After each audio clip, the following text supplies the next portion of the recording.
لیکن اسلام کے نزدیک دجال ایک بدصورت اور کانا شخص ہوگا، اور اس کے بال ایسے ہوں گے جیسے اس کے سر کے اوپر سانپ لٹک رہے ہیں۔ وہ ایک جگہ نہیں رکے گا، اس کی رنگت سرخی مائل سفید ہوگی، اس کی پیشانی نما اور گردن بہت زیادہ چوڑی ہوگی، اور اس کا قد چھوٹا ہوگا اور کمر میں کب ہوگا۔ اس کے باوجود وہ ایک طاقتور ہوگا، وہ عام انسانوں کی طرح نہیں چل سکے گا۔ دجال ایک مرد ہوگا لیکن اولاد پیدا کرنے کی صلاحیت سے محروم ہوگا۔ اس کی پیشانی پر دونوں آنکھوں کے بیچ کافر یا کافر لکھا ہوگا۔ بہت سی روایات میں دجال کے والدین کا ذکر ملتا ہے، جس کے مطابق اس کے پاس 20 سال تک کوئی اولاد نہ ہوگی، پھر اللہ بیٹا پیدا کرے گا جو اصل میں دجال ہوگا، لیکن یہ تمام روایات سند کی کمزوری کی وجہ سے پایہ تکمیل تک نہیں پہنچ پائی۔ دجال جنات پر قابو رکھتا ہے، جس کے جنات کی نسل میں شادی کی تھی۔ دجال کے آباء و اجداد کا تعلق حضرت سلیمان علیہ السلام کے دور سے ہے۔ وہ فرماتے ہیں کہ حضرت سلیمان علیہ السلام نے جنات کو قید کیا تھا، تو ان جنات میں دجال کی بیوی اور آباء و اجداد بھی شامل تھے، لیکن اس فرمان کے باوجود دجال کی پیدائش اور اس کے والدین کا ہونا یا نہ ہونا ایک ایسا معمہ ہے جس کے بارے میں کوئی بھی وثوق سے نہیں کہہ سکتا۔ ناظرین گرامی، پاکستان کے نامور اسکالر کے ایک آرٹیکل کے مطابق دجال کی پیدائش اس وقت ہو گئی تھی جب زمین پر جنات کی حکومت تھی۔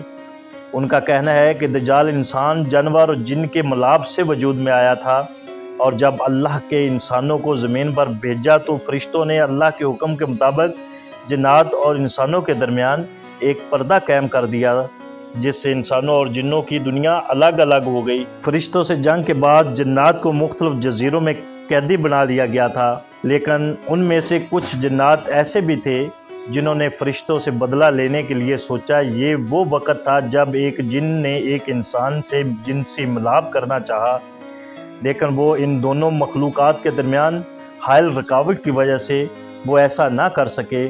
اسی دوران جساسہ نامی ایک اور مخلوق جو کسی جانور نسل سے تھی، اس نے اس دونوں کے درمیان اولاد کے حصول کے لیے خود کو پیش کیا، اور اس طرح انسان اور جن کا تخم جساسہ کے پیٹ میں پلنے لگا، اور اس طرح ایک تیسری مخلوق پیدا ہوئی جسے دجال کہا جاتا ہے۔ پھر دجال کو فرشتوں نے زنجیروں سے باندھ لیا تاکہ دنیا دجال کے شر سے محفوظ رہ سکے۔ دجال ایک انوکھی مخلوق ہے جس کو جساسہ کے ذریعے تمام خبریں ملتی ہیں، کیونکہ جساسہ ایک ایسی مخلوق ہے جو سمندر اور زمین سمیت ہر جگہ رہ سکتی ہے۔ اس آرٹیکل میں کتنا سچ ہے یہ تو اللہ تعالیٰ ہی بہتر جانتا ہے، مگر جساسہ کے متعلق ہمیں صحیح معلومات اس واقعہ سے ملتی ہے جس میں حضرت تمیم داری رضی اللہ عنہ نے دجال سے ملاقات کا مکمل واقعہ حضور صلی اللہ علیہ وآلہ وسلم کو بتایا تھا۔ ایک دفعہ عظمہ بنت یزید بیان کرتی ہیں کہ رسول اللہ صلی اللہ علیہ وآلہ وسلم میرے گھر تشریف لائے۔ آپ صلی اللہ علیہ وآلہ وسلم نے دجال کا ذکر فرمایا کہ اس کے ظہور سے پہلے 3 قحط پڑیں گے۔ ایک سال آسمان کی 1/3 بارش رک جائے گی اور زمین کی پیداوار بھی 1/3 کم ہو جائے گی۔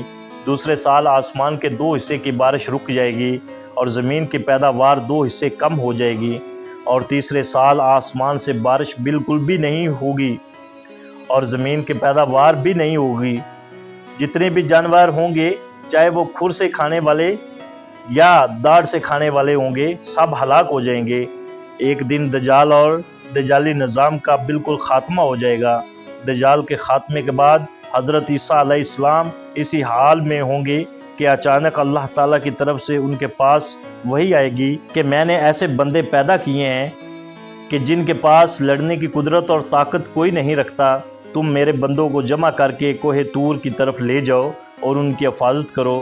پھر اللہ تعالیٰ یجوج مجوج کو زہر کرے گا، جو ہر بلند زمین کو پھلانگتے ہوئے اتریں گے اور دوڑیں گے۔ ان کی تعداد اتنی زیادہ ہوگی کہ جب ان کی سب سے پہلی جماعت بحیرہ تبریہ سے گزرے گی تو وہ اس کا سارا پانی پی جائے گی۔ پھر جب اس جماعت کے بعد آنے والی جماعت وہاں سے گزرے گی تو بحیرہ تبریہ کو دیکھ کے کہے گی کہ اس میں کبھی پانی تھا۔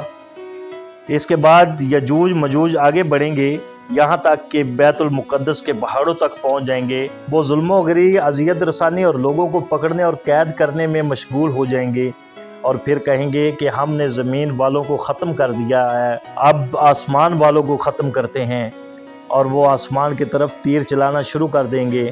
ناظرین، دجال اب کہاں ہے اور کس حالت میں ہے، یہ اللہ تعالیٰ کے سوا کوئی نہیں جانتا۔